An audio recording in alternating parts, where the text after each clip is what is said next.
Olá, neste vídeo eu estarei comentando a lição de número 12 da revista do terceiro trimestre de 2025 da Escola Bíblica da CPAD, a lição de número 12, que tem como tema o caráter missionário da Igreja de Jerusalém.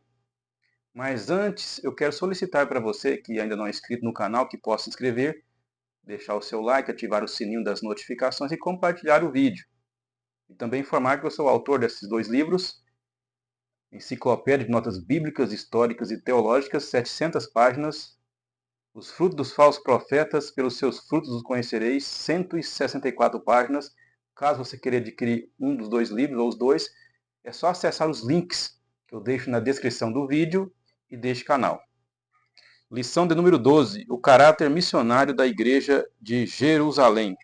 A penúltima lição deste material da CPAD do terceiro trimestre de 2025. O comentarista utilizou como textos base o livro de Atos dos Apóstolos, capítulo 11, versículos do 19 até o 30.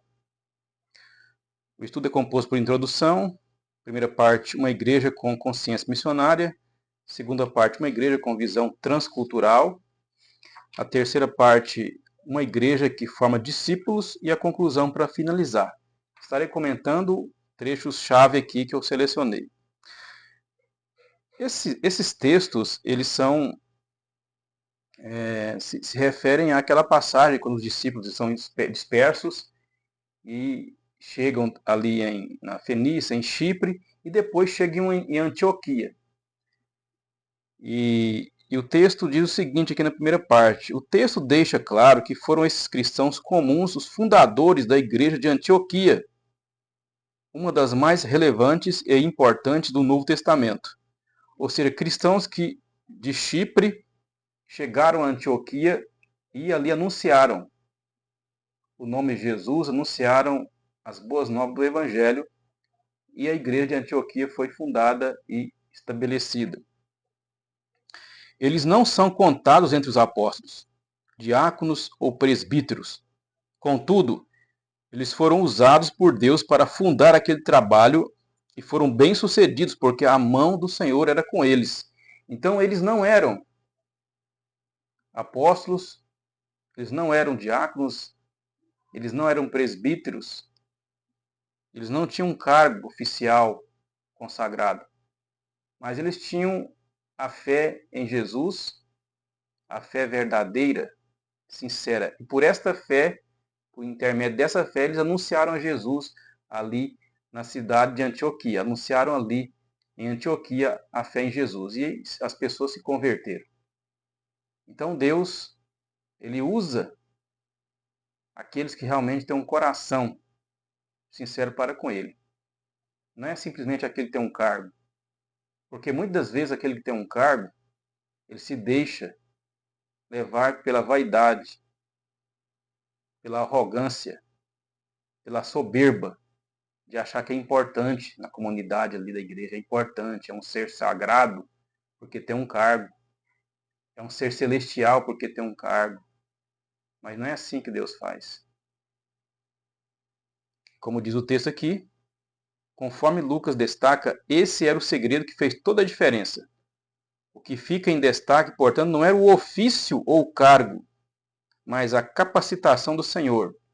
Os apóstolos eram extraordinários, e os profetas excepcionais, somente porque sobre eles também estava a mão do Senhor. Então, não era o fato deles terem um cargo que seriam bem-sucedidos, mas era o fato de eles estarem no Senhor, ou seja, ter a sinceridade, a fé verdadeira.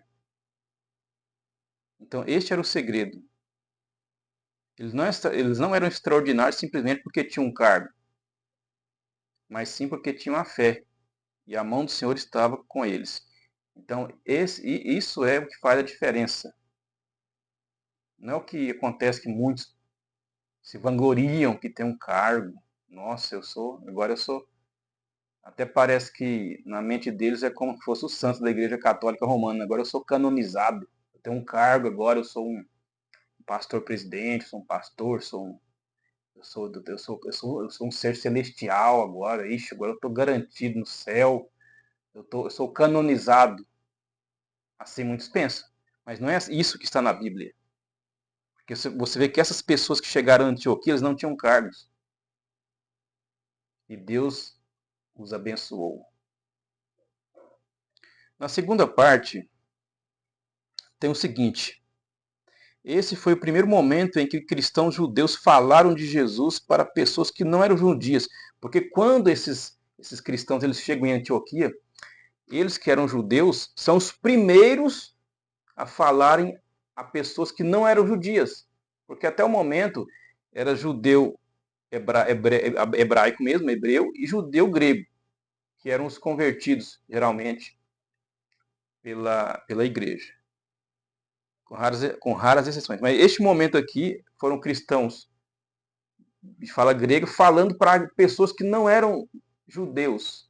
Foi o primeiro momento. Esse foi o primeiro momento em que cristãos judeus falaram de Jesus para pessoas que não eram judias.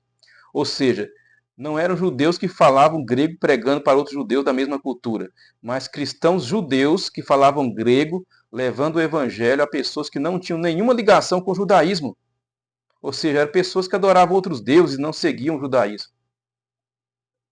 Dessa forma, o que Jesus havia ordenado, pregar o evangelho a toda criatura, começou a se cumprir. Porque assim alcançou realmente os gentios de fato, que não tinham descendência judaica. Na segunda parte ainda tem o seguinte que eu separei aqui. Eles não podiam simplesmente usar o Antigo Testamento para provar que Jesus era o Messias prometido. Não mencionam costumes judaicos como circuncisão, como Estevão citou. Em vez de enfatizar que Jesus era o Messias, eles destacavam que ele é o Senhor. Ou seja, estavam dizendo que os pagãos precisavam deixar seus falsos deuses e se voltar para o único verdadeiro Senhor. Então, a mensagem deles foi simples e direta, que Jesus é o Senhor. Ou seja, eles não pregaram o cumprimento das profecias do Antigo Testamento em Jesus. Eles não chegaram falando que Jesus é o Messias, conforme o entendimento judaico. Olha, tem a circuncisão, olha, tem isso e aquilo do judaísmo. Não, eles se preocuparam em falar que Jesus é o Senhor, porque o termo Senhor no mundo greco-romano não era apenas o Senhor no sentido assim de que um homem é dono de um escravo, é senhor do escravo, não. Ele tinha o Senhor do período greco-romano, ele era uma divindade. Ele, além de ser o senhor de um escravo, deveria ser adorado. Esse mesmo termo se aplicava ao imperador romano, que se considerava Deus. Ou seja, o termo era muito forte, que mostrava que Jesus é Deus. Ele que é a única divindade que deve ser adorada. Em contraposição com os deuses pagãos. Em contraposição com o próprio imperador romano. Então o termo Senhor, na cultura greco-romana, era um termo muito forte. De que a pessoa, além de ser o senhor proprietário de uma coisa, como um escravo, por exemplo, ele era uma divindade que deveria ser adorada, exaltada e venerada. Então foi essa mensagem que os cristãos judeus de fala grega pregaram ali na cidade de Antioquia. E depois fundou-se, virou uma grande igreja importantíssima para o evangelismo. Foi dali que Paulo ele ensinou muita gente e ali que começou realmente a expansão para os gentios. Aí tem até o trecho aqui na terceira parte, diz que sucedeu que todo ano se reuniram naquela igreja e ensinaram muita gente. Não basta apenas ganhar almas, é preciso ensiná-las. Sem o ensino, a igreja não cresce em graça e conhecimento. O crescimento saudável só é possível por meio da obra do evangelho e do discipulado, ou seja, converteram, mas também ensinaram. Porque o ensino vai dar a substância, o alimento para a pessoa ficar firme na fé e no caminho. Tem igreja aí, igreja neopentecostal, e os seus membros não são ensinados. Não. Eles só têm o interesse da pessoa ficar voltando lá para eles poderem oferecer resolução para os seus problemas. Eles não estão nem aí, para eles não é interessante a pessoa ser ensinada. Ela tem que ficar dependente deles para ficar sempre indo lá, e eles poder oferecer, entre aspas, resoluções para os seus problemas. Mas não é isso que a Bíblia ensina.